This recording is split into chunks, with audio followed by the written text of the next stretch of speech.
샘을 장착하는 것으로 이야기되어 있었습니다만 한국 공군 정비사가 어떤 봉인된 장비를 풀어봤다는 혐의를 받고 의회 조사국까지 와서 조사를 하는 등 문제를 삼다가 결국 JSSM은 한국에 판매하지 않았죠.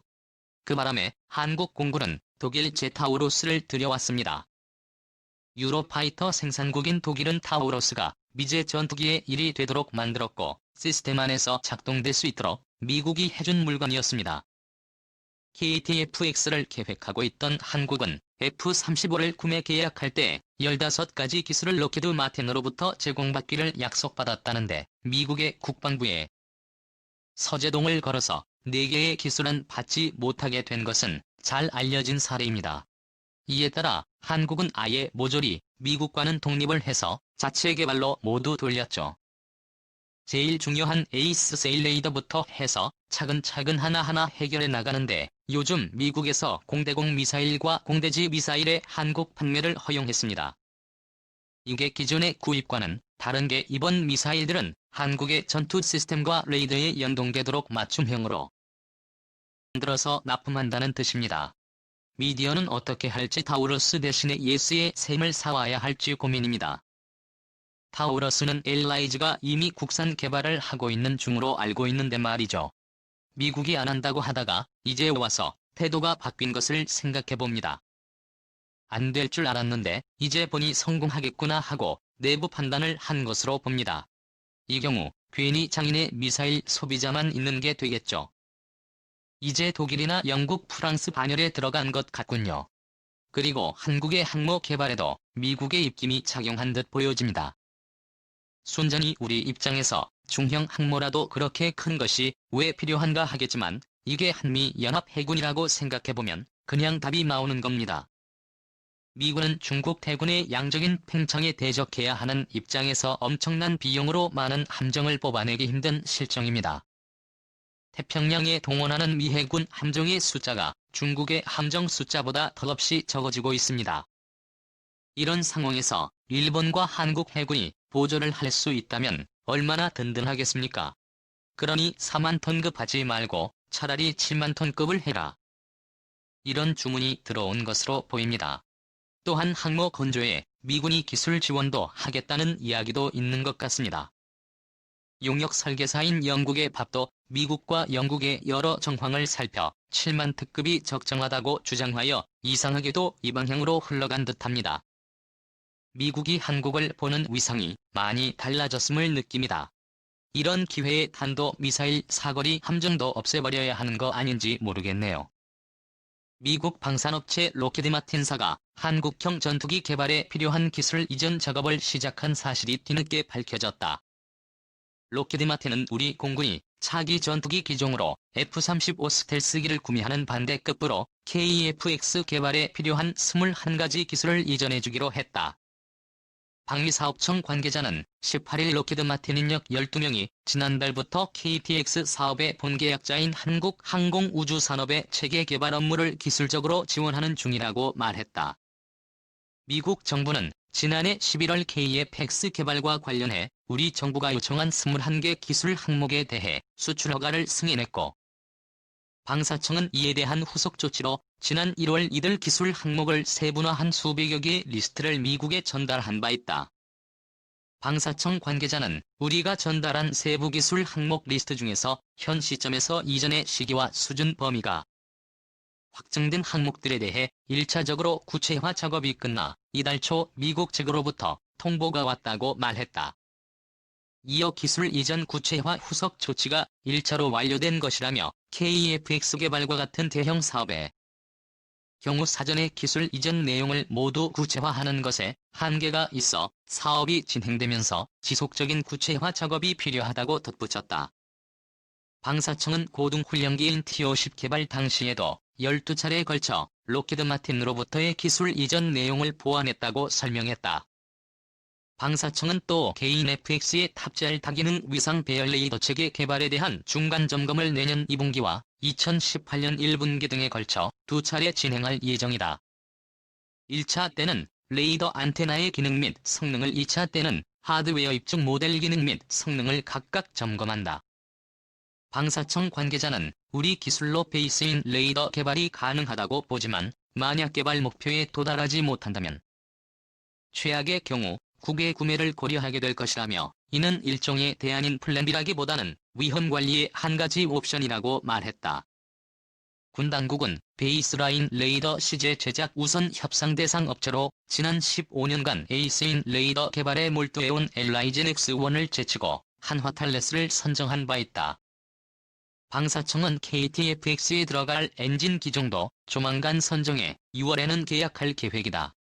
KTX 엔진 공급 입찰에는 유로제도와 제너럴 일렉트릭이 참여했다.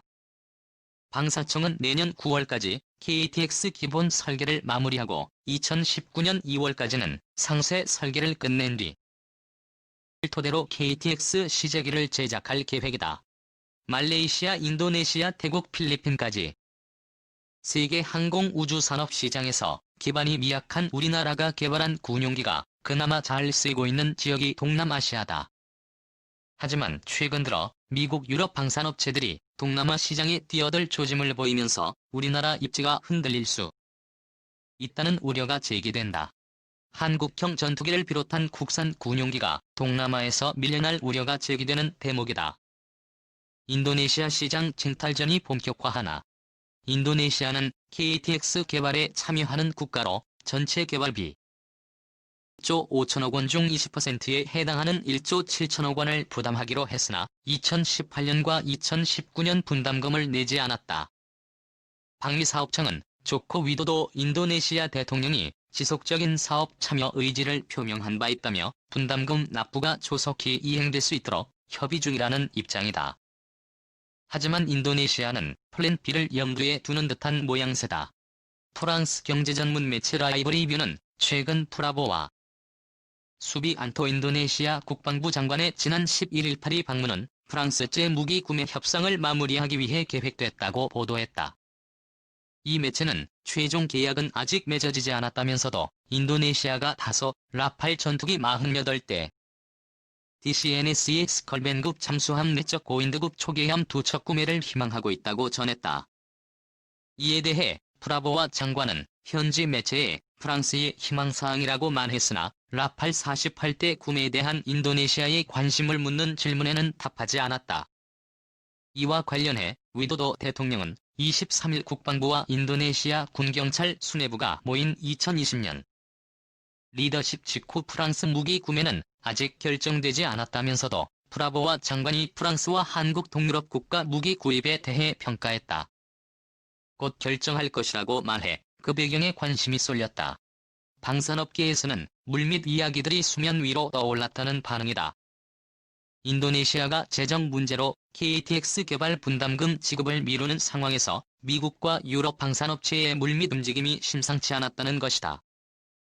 2002년부터 실전 배치에 들어간 라팔은 세계적 항공전자 업체인 텔레스가 개발한 전자장비와 다기능 위상 배열 레이더를 장착했다.